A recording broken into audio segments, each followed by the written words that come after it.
move on to our next speaker today, and I'm honoured to be introducing our next guest speaker, Dr. Suzanne Reich, who is Program Director and Senior Lecturer at University of Southern Queensland, Criminology and Criminal Justice.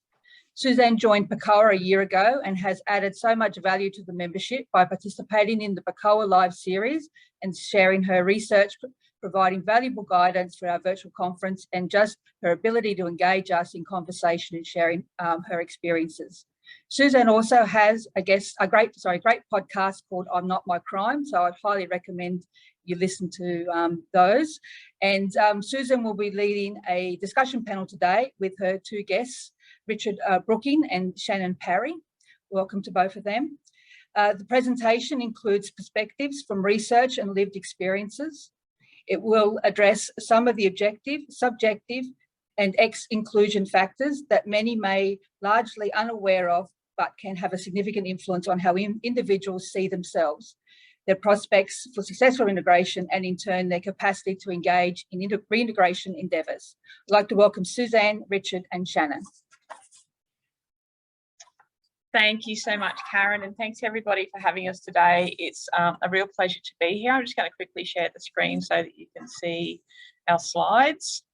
And what we're going to talk about today, I think what you just spoken about, Jason, is just such a lovely segue into the topic that we're going to talk about. I particularly like your question about when does somebody get to stop being an offender or seen as an offender, and I couldn't help but be thinking about social psychology that talks about, you know, what we believe about other people governs our behaviour towards them, and certainly that can play out in supervision, I think, relationships, and so having that tool to sort of indicate how well is someone's doing may actually tweak those attitudes and beliefs about someone, and then transfer to a slightly different supervision kind of experience for both parties. So thank you, Jason. I really appreciated what you had to say. So today we're going to talk about, in our presentation, community corrections officers as active agents in the reintegration process and desistance from crime. And I'm just going to give a little bit of background to this first, to give it a bit of context. I'll be looking at desistance factors that are important at the individual level. Then I'm going to hand it over to Shannon, who's going to tell a little bit about her story of experience being under supervision.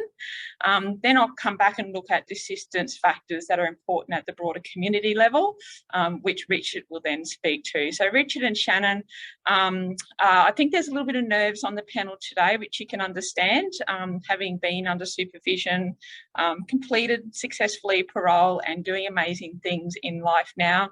But given that power dynamic that once was, I think you will appreciate there is some nerves, but I appreciate their courage to come and share with you today. And it's I hope you find some value in what they have to say.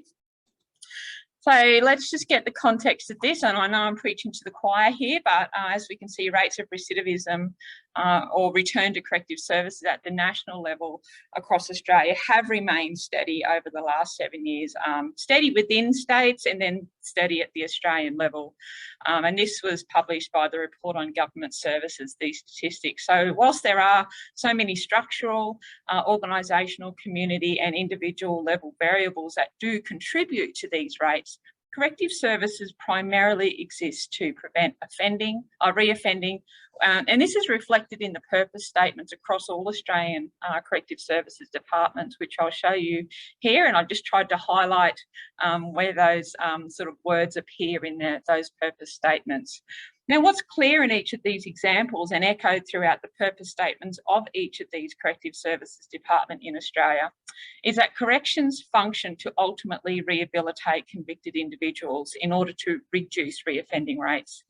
So, like I said, I'm not telling anyone anything new here today when we reflect on these rates of return to corrections, and suggest But this does suggest that we still have a few challenges to overcome in this space. So we understand and we acknowledge as well that many of the factors that can influence reoffending rates are not necessarily within our own reach to affect change.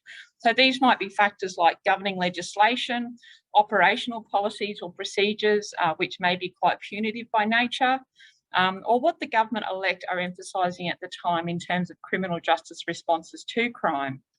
And although probation and community corrections officers are obligated to function in accordance with these overarching forms of authority and regulation, there is also an opportunity to couple these obligations with a rehabilitative approach when working at the individual level with those under supervision.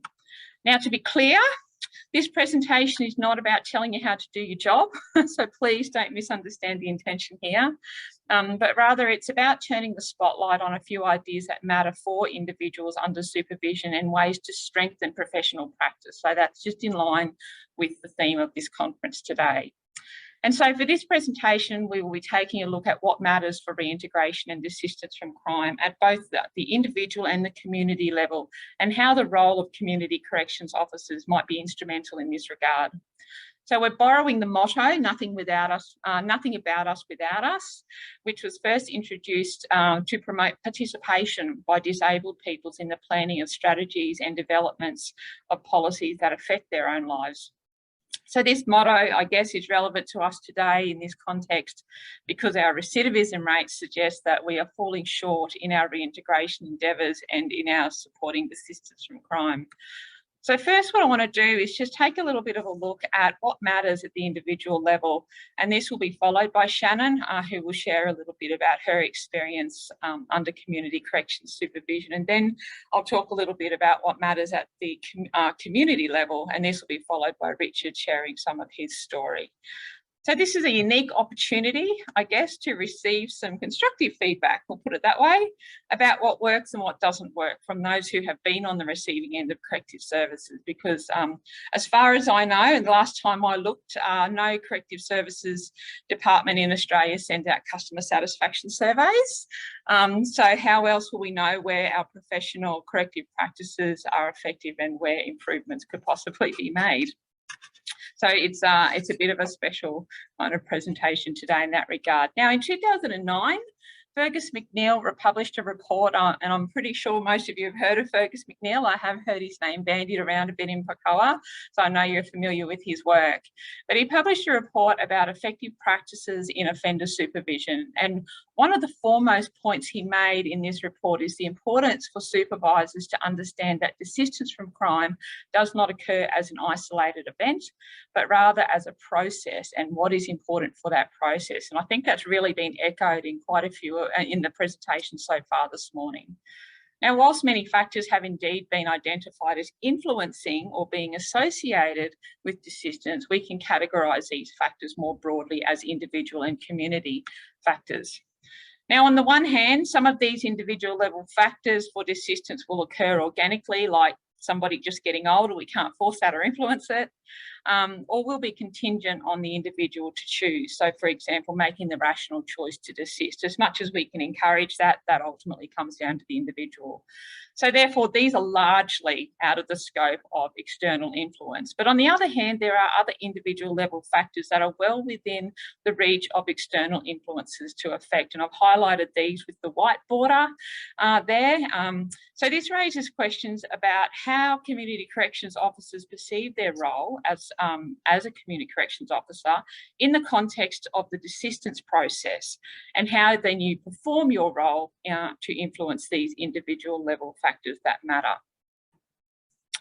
Now, McNeil makes the suggestion that criminal justice workers should view themselves as supporters of the desistance process rather than providers of correctional treatment as such, even though that's an important part of it.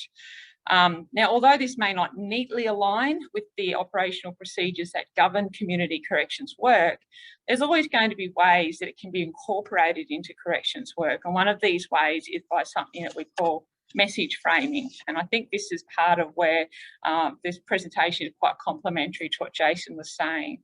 Now, message framing refers to the way that we construct and deliver messages in ways that will increase the intended outcome. And it acknowledges that what we say and how we say it are both equally important. So various studies with criminal desisters show that those who saw themselves as desisters and felt confident about their capacity for desistance were largely successful in doing so. But having a sense of hope that one can go on and live a crime-free life is also an important component in the desistance process, and it goes hand in hand with one seeing themselves as a desister. As part of this sense of hope and change self-perception, the individual must recognise their own agency to effect change and to be able to govern their own lives. But recognising agency, however, is not entirely contingent on the individual, but is also associated with others anticipating a changed perception of the self and hope for the future, even if the individual cannot see that in themselves. So as Jason was saying, you know, where someone looks like they might have a bit of chaos, but they haven't actually reoffended, that's an opportunity to encourage that person and tell them that they can actually live a crime-free life, and use those opportunities to encourage that and build hope and point out the changed self, or at least the beginning of the changed self. So Sue Rex in 1999 demonstrated this in her study of what she called assisted desistance, and this was with probationers. So in this study, she found that probationers reported a commitment to desist from crime when their supervisors engaged with them in a fair, reasonable and encouraging manner. They received advice from their supervisor about their behaviours or problems as an indication of genuine concern for them. And this in turn fostered a sense of loyalty and accountability for probationers. So this highlights the importance of how the supervision relationship plays out and the implications for desistance from crime. Now, to provide you with a more tangible example, and of course, given the time constraints, we're sort of talking nutshell versions of these ideas today, but I want to introduce you to Shannon and hand over her now to give you a personal example of how these things matter at the individual level. So thank you, Shannon. Thanks, Suzanne. And you're right, nerves isn't a big enough word how I personally feel right now, coming here to share my story. So I'll do the best I can. So I'm someone who found herself in prison later in life, having never been exposed to the justice system during my youth or through my 20s. I was a mum, a wife, a businesswoman working in corporate roles. And ultimately, I made some terrible decisions in my life, which led me to a prison term of serving nearly 2.5 years inside, and then a further 3 years in the community on parole. While I was in prison, I continued to study a law degree for which I'd started before my conviction. Coming out of prison after being away from society for that length of time came with a whole lot of challenges that nothing and no one ever prepared me for. I suffered with hypervigilance, sensory overload, panic attacks. I lost the ability to judge speed, distance and space. I also struggled with making decisions as I was completely terrified that if I made the wrong one, I'd end up back inside. So now I'm somebody who has incredible family support. I've got an education, a relatively normal family background. However, the struggles to reintegrating were complex, painful and dehumanizing. I can't express that the pain was extremely real. As I previously said, my parole under community supervision was for 3 years, and I'll never forget my experiences with each of the officers as the interactions with them varied greatly, and it was all within the same office. One of my early encounters was when I realized they actually knew little about me. When I was asked, what am I doing with myself? And I shared that I was focused on finishing my degree, learning how to readapt to society. The response that I got was asking what I was studying, which is something I guess I thought they would have known on my case notes. However, it wasn't the case. So when I told them I was doing a law degree, the micro expression that ran across the face in front of me said a million words. That was coupled with Are you ever going to be able to be a lawyer now you're a convicted criminal? Now, this is something that I'd obviously looked into prior to fighting to continue my studies while I was on the inside. However, it wasn't so much the question of whether I could be a lawyer or not, but it was more the direct label of now you're a convicted criminal. That alone left me feeling that that's all I am now, and I'm going to be nothing more than that. On a separate occasion, I queried about the ability to be able to go away in state, wasn't leaving the state, with my family for a few days. I was met with the answer of, oh, it'll have to get board approved. And I just inquired as to why would it need approval, as it wasn't part of my conditions and it was still within the state, etc. But the response I got, with a lean across the table towards me, was, just remember who you are, Shannon. You're still a prisoner, and it is a privilege for you to be in the community right now.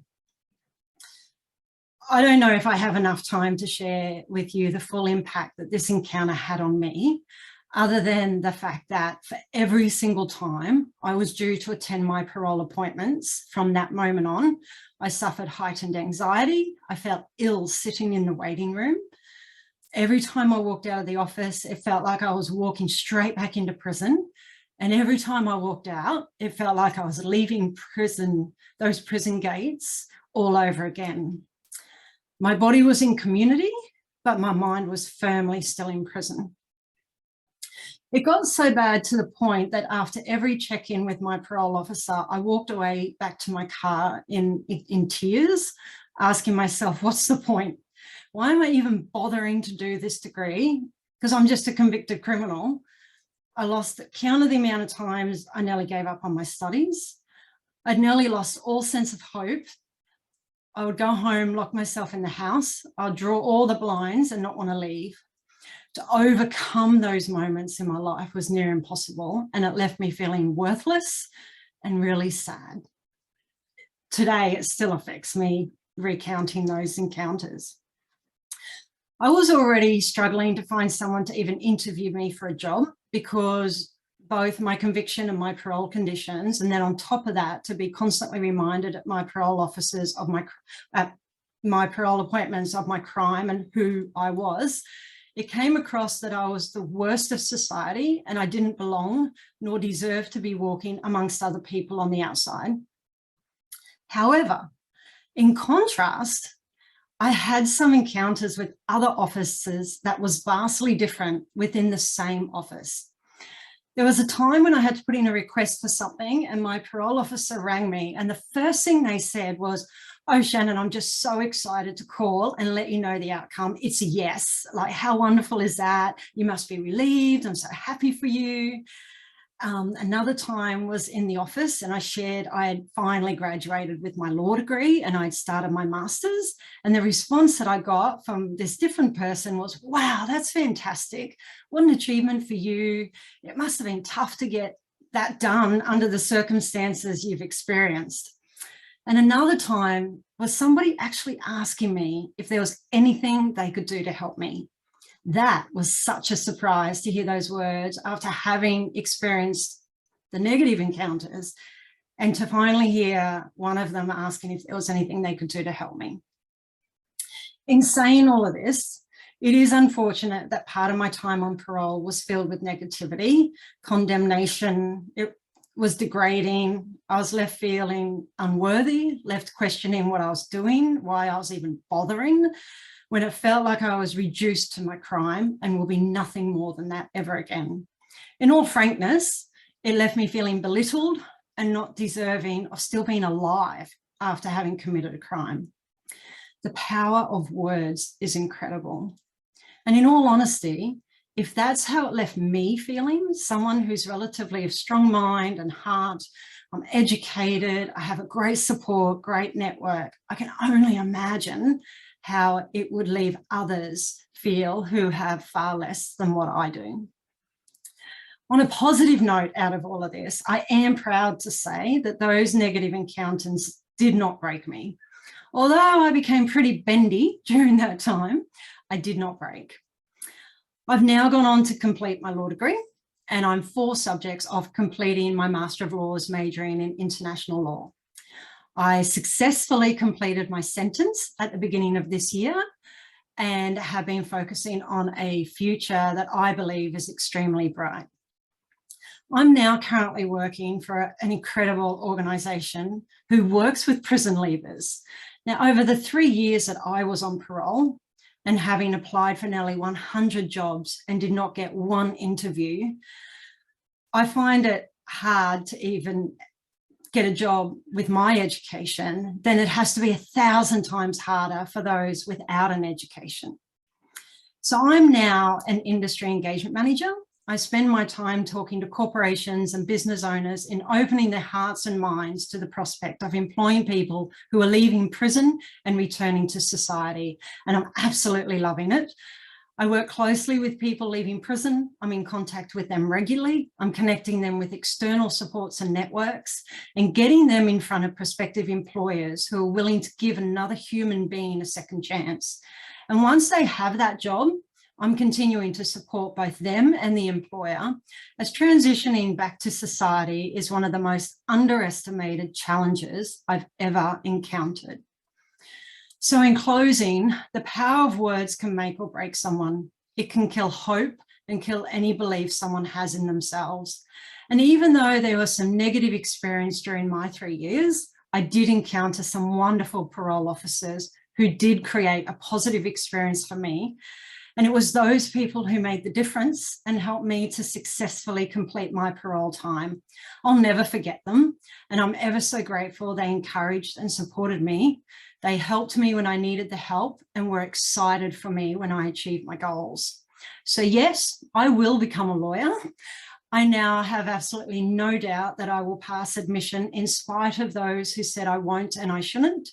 And in the meantime, I'm going to continue to help people who are helping people. Thanks so much for hearing my story today. Thank you so much, Shannon, for sharing that powerful story. And I noticed there's a comment there from Daniel cheering for you and saying thank you, that this is a huge step. So thanks, Daniel, for your encouragement.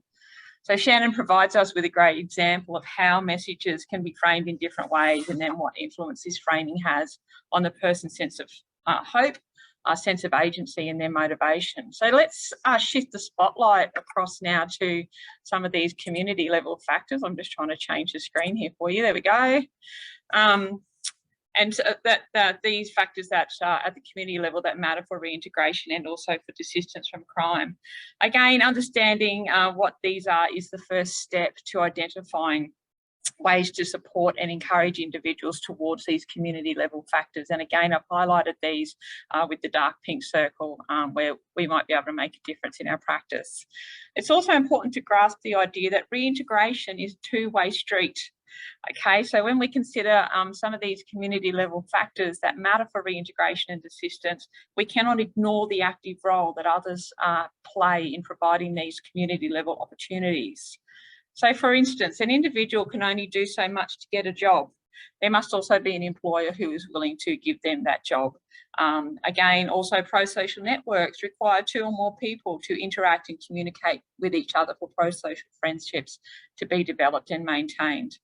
So message framing also emerges here at this level as a key tool for promoting desistance through community connections. So Shad Maruna, who happens to be one of my favourite criminologists, I don't know if many of you have heard of Shad Maruna. He's an amazing, he does a lot of desistance studies and work, and he's an amazing scholar. He teamed up with Thomas Labelle in a study, and out of that they suggest that this can be achieved by identifying and highlighting the individual's strengths in relation to themselves and in relation to others. So in doing so, what this does is it assists the individual's motivation for and towards change. And even if some of these strengths, here's a little bit of an idea for you, were developed as part of their criminal enterprise, by framing messages to focus on strengths that are valuable to the community level, this helps the individual to see the value they have in and to the community. So for example, say somebody who has a conviction for drug dealing may have some really valuable business skills or business development skills that are entirely transferable to be used legitimately in the legal workforce. Or say someone who committed a crime to protect another person or as part of their perceived obligation to a group What they've demonstrated in that is a loyal character, but that loyalty has been somewhat misguided. So loyalty is a great quality that employers value and one that can be exercised in a pro-social and legitimate way. So use these kinds of examples in conversations to help individuals see the strengths in themselves, but add the challenge about how they can be used for legitimate endeavours. So by helping individuals see the value of their strengths in the broader community, we help them to build human capital. Now, McNeil, I'll go back to Fergus McNeil. He explains that human capital is something that supervisors can help individuals develop, and in this context refers to the motivation, skills, knowledge, resources, and qualities of the individual that he or she might develop and deploy in the process of desistance. Now, building human capital also fosters a greater sense of agency for the individual, which is considered to be an integral component of personal change. So these community and individual level factors do not function exclusively from each other, but rather they're interdependent to some extent. Now, as well as human capital, social capital is also crucial for supporting desistance from crime, and supervisors are really well positioned to help build the social capital of those under their supervision and the broader community. So some studies have examined also the links between social capital, offending behaviour and desistance from crime. And they suggest there are a number of ways that supervisors might be able to help to increase social capital, which I'm going to touch on briefly. So first of all, engaging with families and encouraging their active involvement in supporting desistance. Now this, of course, will depend on the nature of the family and other considerations to be made in terms of the individual's age or relationship status with their family. It also may be something that needs to be facilitated via a social worker, but under the right circumstances, family plays an important role.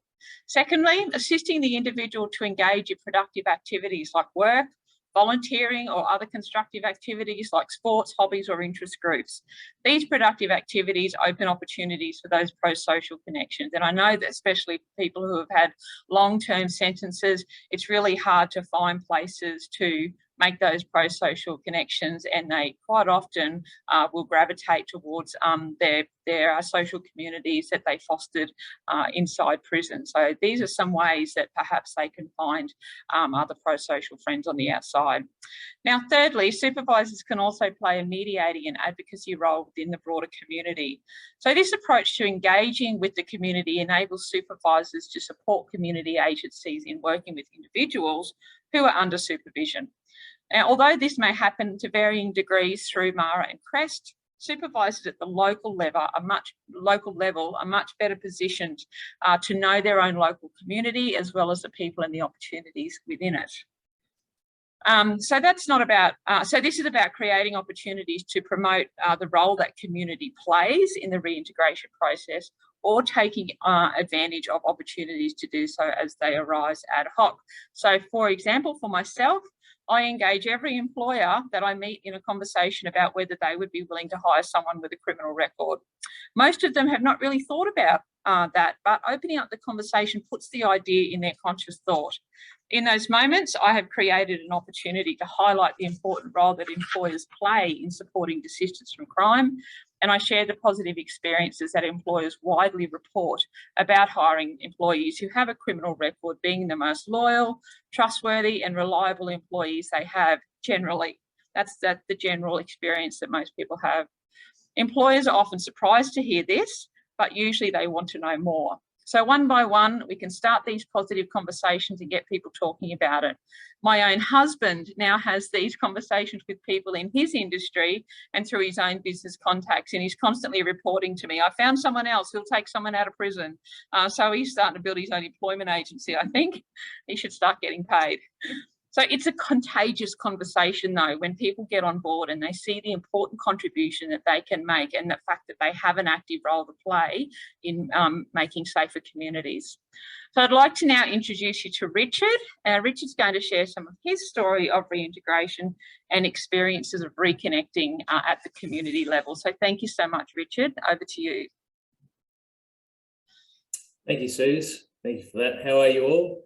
My name is Richard Brooking. I'm a lived experience person, and I'm going to talk about, oh, hello, my parole officers out there. You'll be pleased to know that I'm still doing well. But in this talk, I'm going to talk a bit about some of the attitudes that some of your clients may face when just going about their daily life or looking for employment. And I'm also going to touch on, like, my life's been a bit of contrast, so I'm going to touch on some of the differences that a support network can make for someone who's leaving prison. But I'll give you a bit of context. So I was born in New Zealand, had a young mum, very low socioeconomic area. Mum brought me over here when I was 5.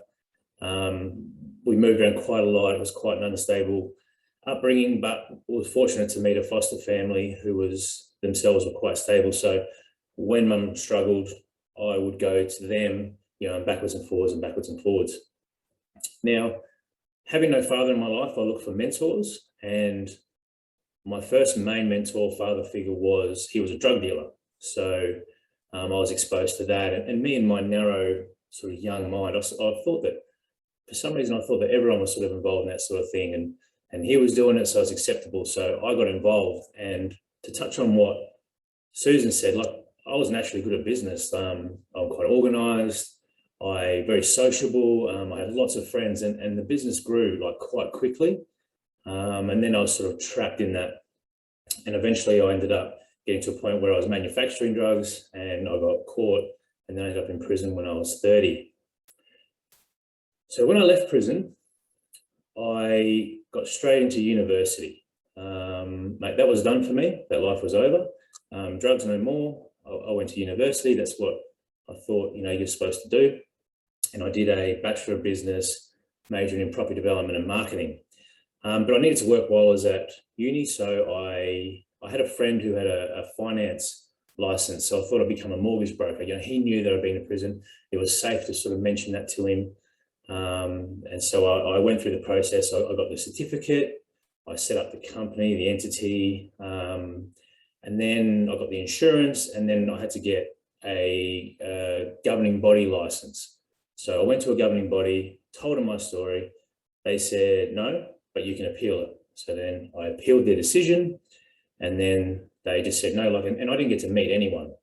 It wasn't, the legislation says I'm not disqualified from doing finance, but it was just their perception. I was deemed not a bad person.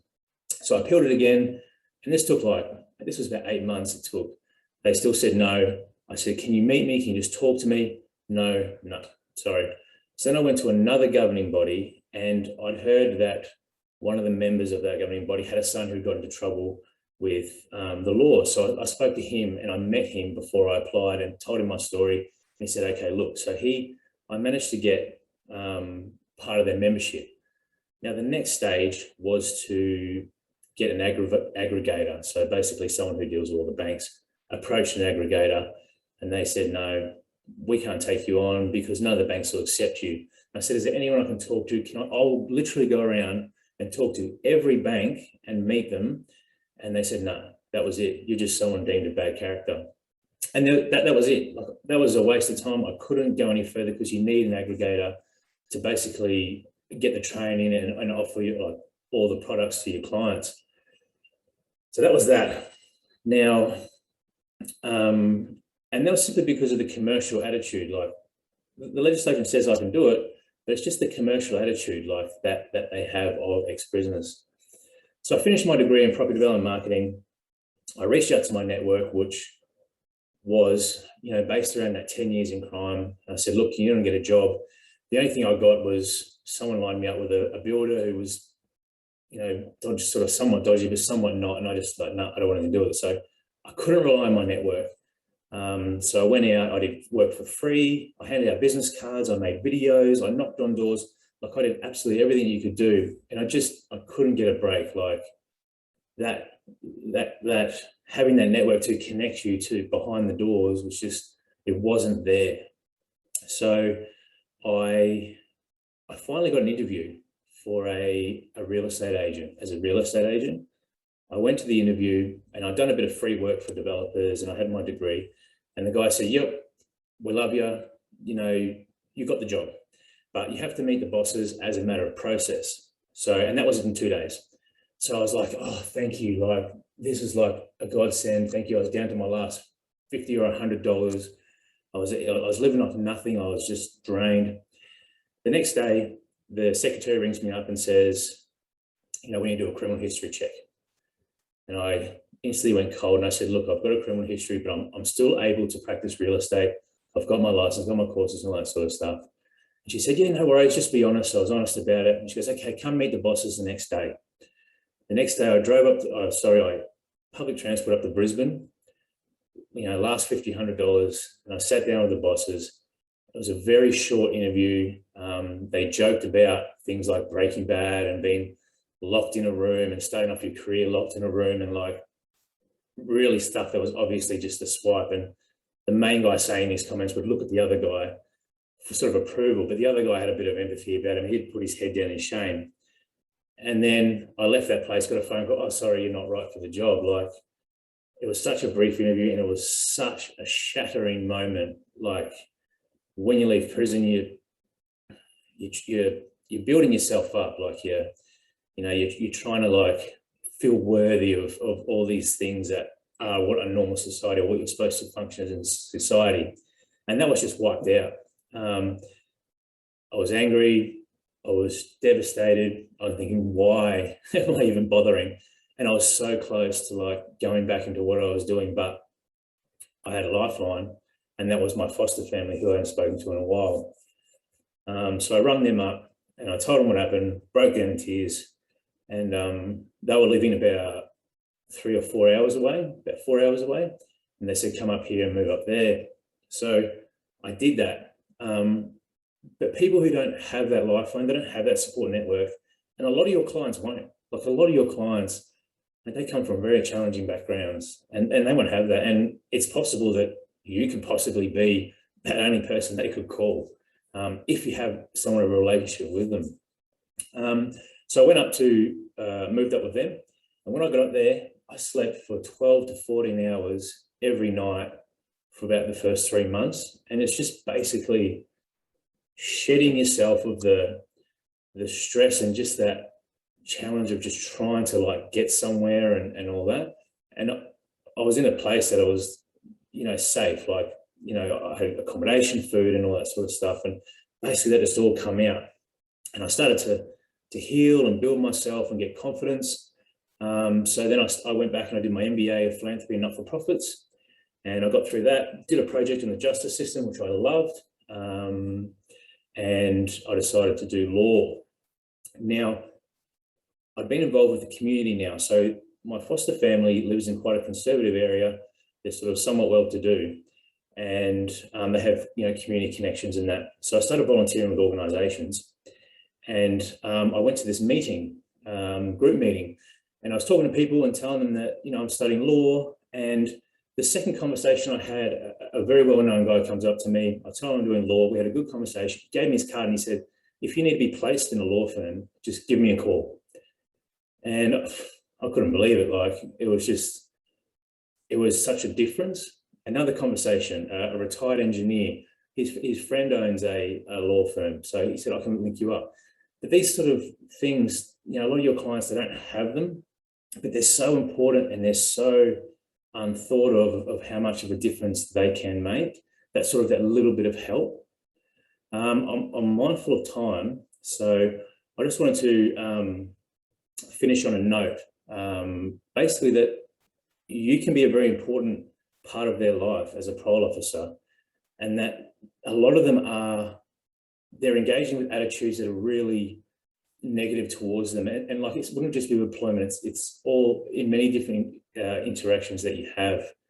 I was driving back to my place from a run, and I seen a sign that says, I used to be a meth addict, I'm doing a talk.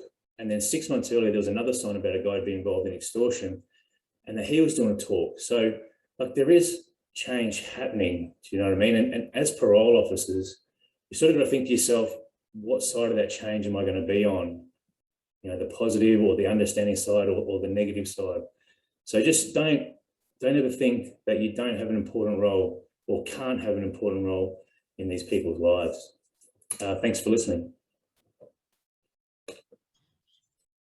Thanks so much, Richard. And again, a really good reminder of how the way that we engage with the community ourselves can encourage them to see people with a criminal record in a different light, and just to start those different kinds of conversations. And I think Richard's story is a really powerful example of that. So thank you so much, Richard. So just a few quick closing comments then. I just wanted to say, to a large extent, the power to change does rest with the individual, but we cannot ignore that interplay between the individual and community level factors that are necessary for successful reintegration and desistance from crime, especially the influential role that we play in influencing, encouraging and helping to develop that interplay. We cannot place the entire onus on the individual to reintegrate successfully and desist from crime. It's important to also provide the right supports and direct into the right opportunities to assist this. So I hope our presentation today has in some way helped you to strengthen your professional practice. Even though we've really only scratched the surface on this, we could do a full day workshop on some of these topics. But I'd like to say thank you for listening. Thanks to PACCOA for having us here today to share. And thank you again to Richard and Shannon for your courage and your bravery to come and share your stories.